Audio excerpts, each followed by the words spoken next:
তিনি মানুষকে যে ডাল চাল চিনি অথবা টাকা পয়সাই হোক এগুলো যখন দিচ্ছেন এটাকে ত্রাণ না বলে তিনি বলেছেন এটা হাদিয়া, আপনার ভাই আপনার জন্য হাদিয়া নিয়ে আসে। আপনারা হয়তো কেউ কেউ শুনে থাকবেন যে আমরা রিলিফ দিতে এসেছি, না, রিলিফ দিতে আসেনি। আপনারা যদি আমাদের ভাই এবং বোন হন তাহলে আপনাদের বাড়িতে বেড়াতে এসেছি এবং হাতে করে কিছু হাদিয়া নিয়ে এসেছি। ত্রাণ বললে অনেকের মনের ভিতরে একটু খটকা লাগতে পারে, খারাপ লাগতে পারে। এই জায়গা থেকে কত সুন্দর একটা পরিভাষা যে হাদিয়া নিয়ে আসে আপনার ভাই আপনাদের জন্য, এই সুন্দর কথন ওনার কাছ থেকে মুআমালাত হিসেবে আমরা পেয়েছি। হুজুর, আপনার মন্তব্য জানতে চাই। ডক্টর শফিকুর রহমান সাহেব তিনি আসলে কেমন মানুষ, তার ব্যাপারে আপনার মন্তব্য কি? আলহামদুলিল্লাহ, আমরা ওনার কার্যক্রম দেখতে পাচ্ছি। ওমরে ফারুক রাদিয়াল্লাহু তাআলা আনহুর কাছে একজন লোক প্রশ্ন করল এবং খুব প্রশংসাও করল।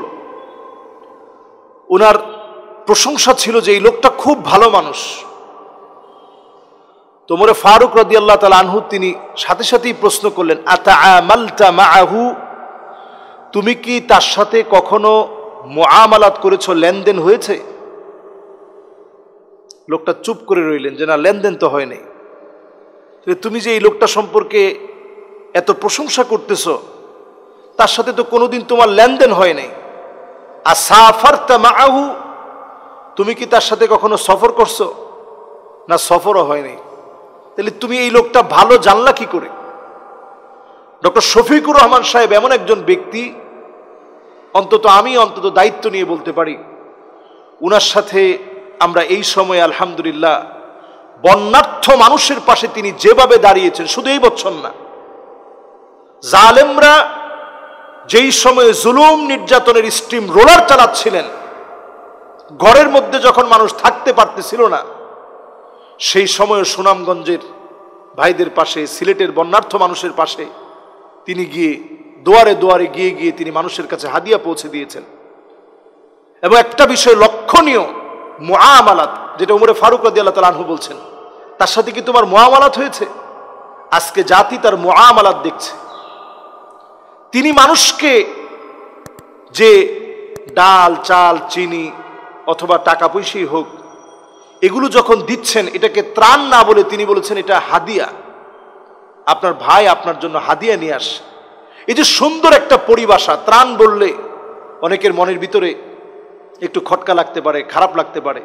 এই জায়গা থেকে কত সুন্দর একটা পরিভাষা যে হাদিয়া নিয়ে আসে আপনার ভাই আপনাদের জন্য, এই সুন্দর কথন ওনার কাছ থেকে মুআমালাত হিসেবে আমরা পেয়েছি।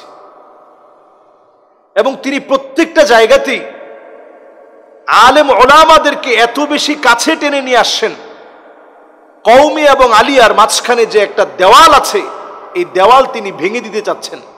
তিনি চাচ্ছেন যে আমরা সবাই এক। আল ইত্তিহাদ ইয়াকুল কিল্লাহ ওয়াল ইখতিলাফ ইউদঈফুল কাসরাহ, আমাদের ঐক্য ছোট ছোট শক্তিকে বড় শক্তিতে রূপান্তরিত করতে পারে। আর আমাদের ভাঙন আলেম ওলামা সাধারণ তাওহীদপন্থী জনগণের বিশাল শক্তি, এই শক্তিকে দুর্বল করতে করতে করতে করতে আজকের অবস্থানে নিয়ে আসতে পারে। উনি দেওয়ালটা ভেঙে দিতে চাচ্ছেন। তাহলে মুআমালাতের দিকটা আমরা বলতে পারি, আমরা যেটা দেখছি যে অত্যন্ত সুন্দর আখলাকে তিনি দ্বীনের কাজগুলো, অত্যন্ত সুন্দর আখলাকে তিনি দ্বীনি বিষয়গুলো বারবার মানুষের কাছে বলে যাচ্ছেন এবং প্রতিনিয়ত মানুষের পাশে থেকে কাজগুলো করছেন। এরপরে দ্বিতীয় নাম্বার যে বিষয়টি, সফর করলে মানুষ চেনা যায়। আপনারা দেখেছেন যে উনি জায়গায় জায়গায় সফর করে মানুষের সাথে মিশছেন এবং একা এতটা বেশি উনি ছুটে চলছেন, মনে হচ্ছে যেন যুগ জমানা পাল্টে দিতে চাই না অনেকজন, এক মানুষে আনতে পারে জাতির জাগরণ। পুরো জাতির জাগরণ আনার জন্য তিনি কাজ করে যাচ্ছেন। আমরা এই বিষয়গুলো অবশ্যই প্রশংসা করা দরকার। এরপরে আসুন পোশাক পরিচ্ছদ নিয়ে যদি কথা বলি, ফানজুরু আম্মান তাখুযুনা দীনাকুম, নবীজি সাল্লাল্লাহু আলাইহি ওয়াসাল্লামের সুন্নাহ হচ্ছে একজন মানুষকে যদি আপনি ভালো বলতে চান তাহলে ওনার চুলের গোড়া থেকে শুরু করে পায়ের তালু পর্যন্ত লক্ষ্য করতে হবে সুন্নতের অনুকরণ অনুসরণ আছে কিনা। আপনি দেখবেন সাধারণ ছোট্ট একটা মানুষের সাথেও তিনি মিশতেছেন, মুসাফা করছেন। যেখানে অনেক গ্যাদারিং হচ্ছে সেখানে তিনি এই কথা বলতেছেন যে সবার সঙ্গে তো মুসাফা করতে পারলাম না, আপনাদের কপালে একটা চুমু দিয়ে দিলাম।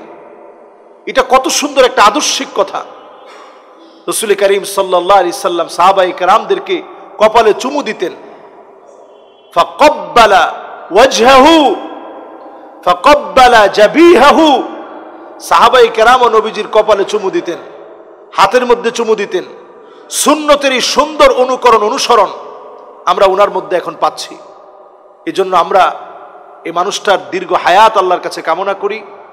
তার এই সুন্দর কাজ যেন আরো বেশি আমাদের দেশে ছড়িয়ে পড়ে, প্রত্যেকটা মানুষের হৃদয়ে দ্বীনের দাওয়াত যেন ছড়িয়ে পড়ে, প্রত্যেকের ভুল ত্রুটিগুলো আল্লাহ যেন মুছে দেন, আল্লাহ যেন মাফ করে দেন। আমাদের সবাইকে আগুয়ান হয়ে দ্বীন বিজয়ের জন্য কাজ করার তৌফিক দান করেন। আসসালামু আলাইকুম ওয়া রাহমাতুল্লাহি ওয়া বারাকাতুহু।